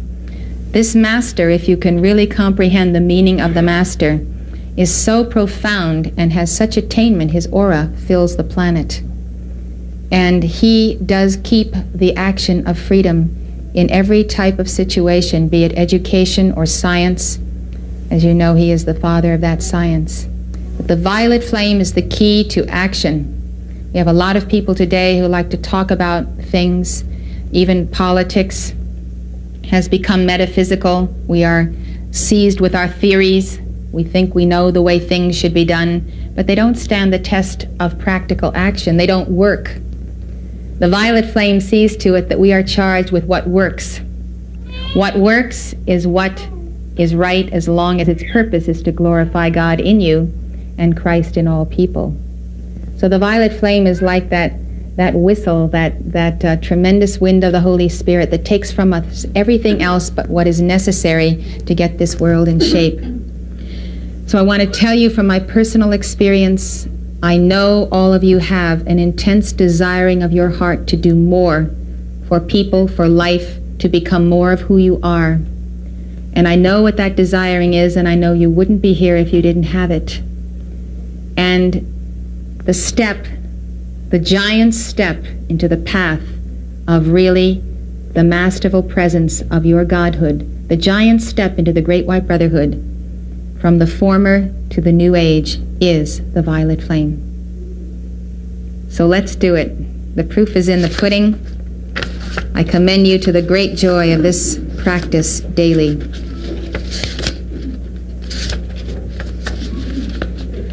Remember, when you say I am, you're saying God in me is. This is page 2, I am the violet flame.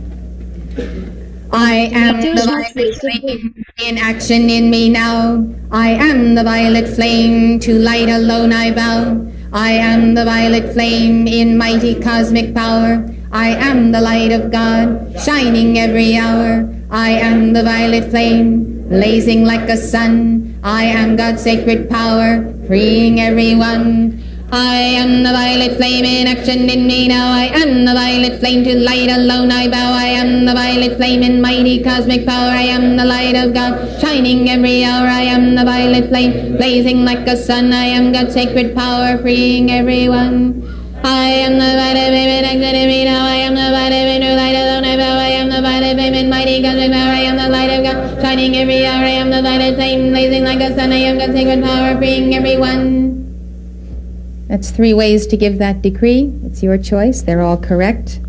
Just depends on building a momentum. I'm using a funnel of air from the seat of the soul chakra up to my throat chakra to give this decree. The power is the power of all of my chakras, all 7, at work simultaneously, releasing that sacred fire in the focus of the spoken word.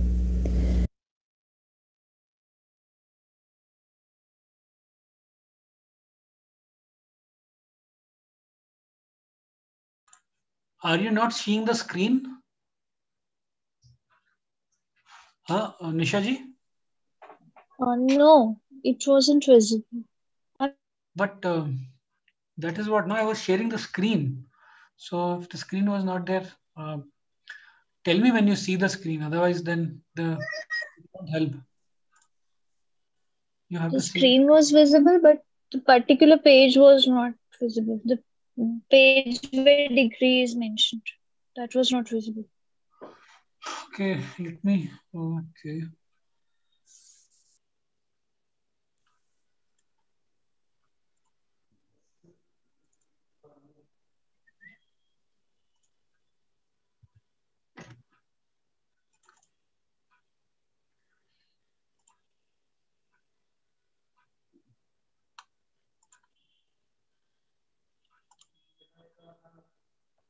Tell me now if the can you see the page?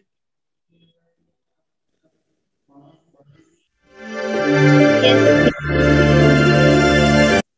Okay. Did you hear the sound throughout the? Now the video is. Earlier the sound was. Yes, it was audible. Sound was very clear. Okay. Now the video is I'm just playing from. Flame is like that whistle, that I know is, and I know Godhood. In mighty cosmic power, I'm in mighty cosmic power, I am the light of God, shining every hour, I am the violet flame, blazing like a sun, I am God's sacred power, freeing everyone. That's 3 ways to give that decree. It's your choice. They're all correct. Just depends on building a momentum. I'm using a funnel of air from the seat of the soul chakra up to my throat chakra to give this decree. The power is the power of all of my chakras, all 7, at work simultaneously, releasing that sacred fire in the focus of the spoken word. I am the violet flame in action in me now. I am the violet flame to light alone I bow. I am the violet flame in mighty cosmic power. I am the light of God shining every hour. I am the violet flame blazing like the sun. I am God's sacred power freeing everyone. I am the violet flame in action in me now. I am the violet flame to light alone I bow. I am the violet flame in mighty cosmic power. I am the light of God shining every hour. I am the violet flame blazing like the sun. I am God's sacred power freeing everyone. Now you have the mantra, I am a being of violet fire. I am a being of violet fire. I am the purity God desires. I am a being of violet fire. I am the purity God desires. I am a being of violet fire. I am the purity God desires. I am a being of violet fire. I am the purity God desires. I am a being of violet fire. I am the purity God desires. I am a being of violet fire. I am the purity God desires. I am a being of violet fire. I am the purity God desires. I am a being of violet fire. I am the purity God desires. Then we have the lovely God presence, violet flame decree. More violet fire, page 6. This has a very special rhythm. The power of this decree is in the spoken word and the rhythm. Loving God presence, I am in me. Hear me now, I do decree. Rid of past each blessing for which I call upon the Holy Christ self of each and all. Let violet fire of freedom roll round the world to make all hope. Saturate the earth and his people too with increasing Christ's radiance shining through. I am this section from God above, sustained by the hand of heavens, love transmuting the causes of discord, here removing the cause of the unto fear. I am the full power of freedom's love, raising all earth to heaven above. Violet fire now blazing bright in living beauty is God's own light, which right now and forever sets the world, myself, and all life eternally free in ascended master perfection. Almighty I am, almighty I am, almighty I am.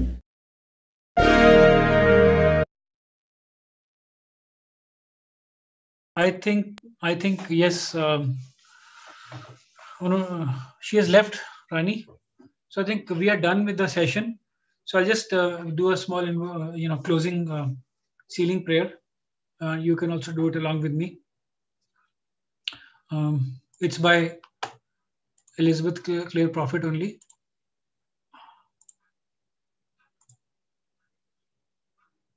Okay. I have a question. Sure. Let me just make this closing prayer. Yeah, 1 second. Then we'll have it after this.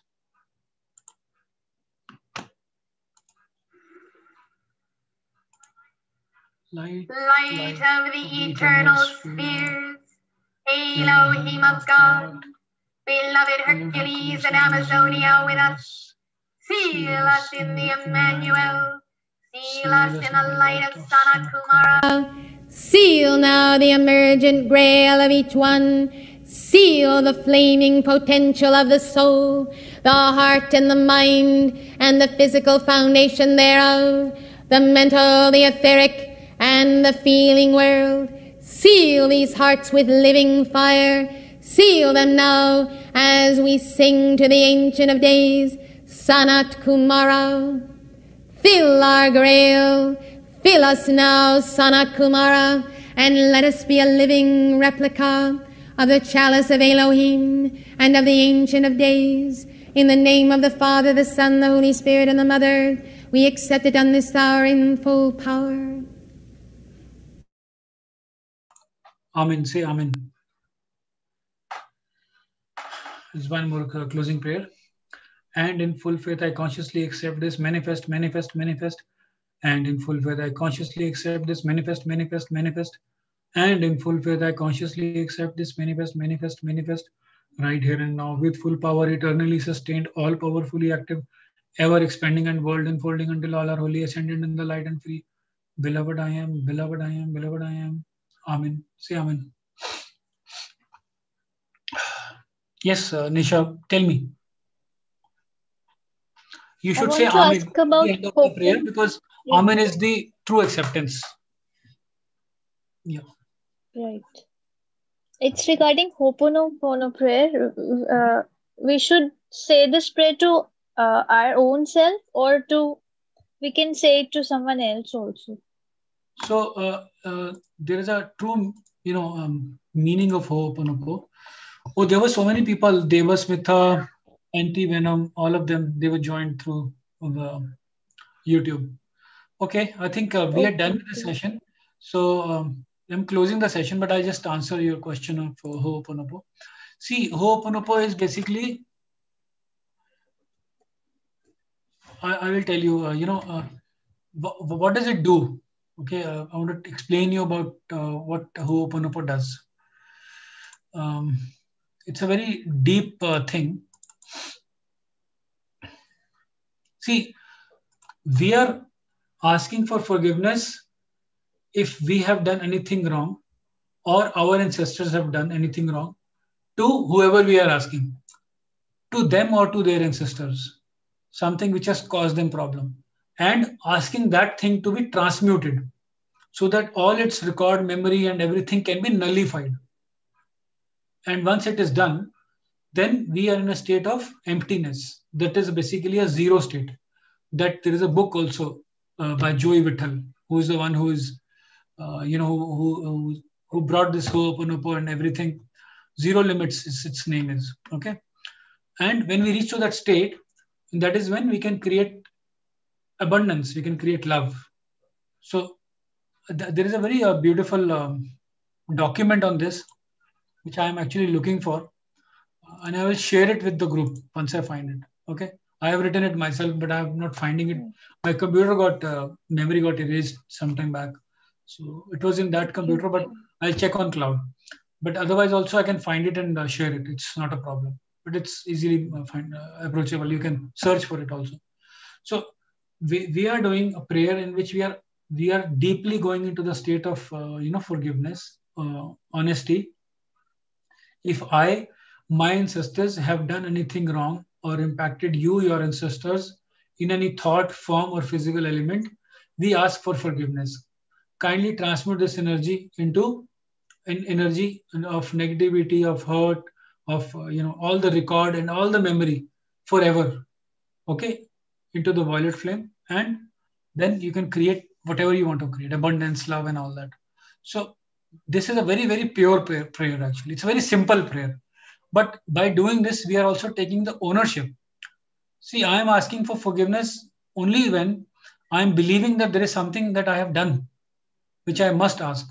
So maybe I have not done. Maybe what if I'm feeling guilty?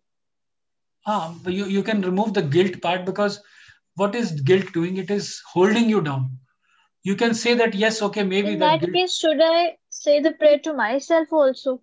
Yes. Say it to yourself. Of course you should. You have to forgive yourself first.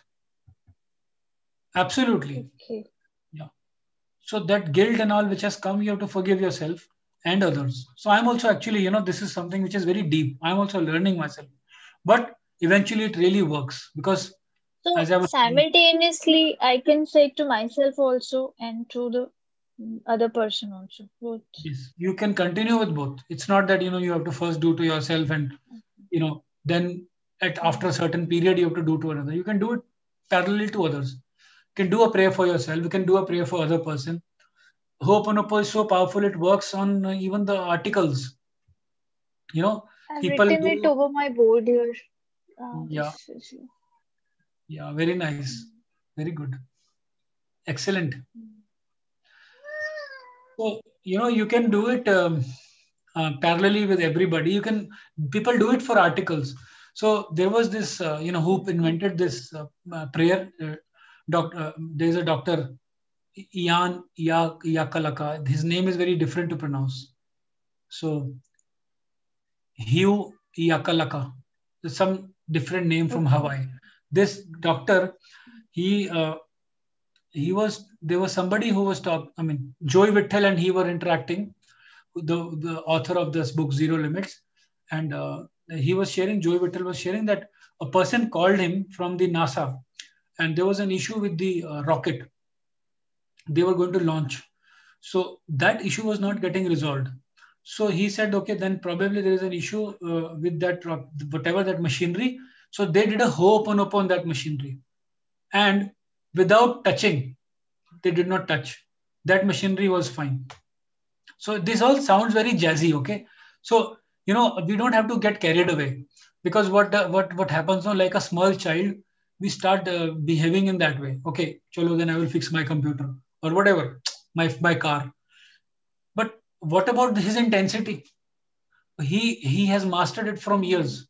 But we can start with our health, our relationships, our own self. So gradually we will learn, because see, this is the ritual, this is science. It's not mechanical. The words are not enough. ऐसे तो आप recorder पे लगा के इसको सुबह से रात तक यही प्ले कर दो. You speak or recorder speaks. How does it matter? Intention matters. How does it matter whether I speak or recorder speaks? My voice I can record and play, no? From morning till night. Auto repeat. It will not have any feelings. It will not have any, because it's mechanical. So the difference of ritual, opposite to that, is the mechanical aspect. Feeling ka opposite kya hota? Mechanical. We have to bring that when we are saying. That is where we are taking ownership. Okay. So so I think we will wind up. We'll exceeded the time by 10 minutes. So 15 minutes. Sorry about that. We'll try to wind up within time next time. Thank you for giving your attention and your presence. It is very valuable. Thank you so much. Thank you, other people. Thank you so much also for insights. It's always, I'm always there. You're always welcome. So I'm happy to help as much as I can. I'm available. Thank you so much. Yeah. Thank you.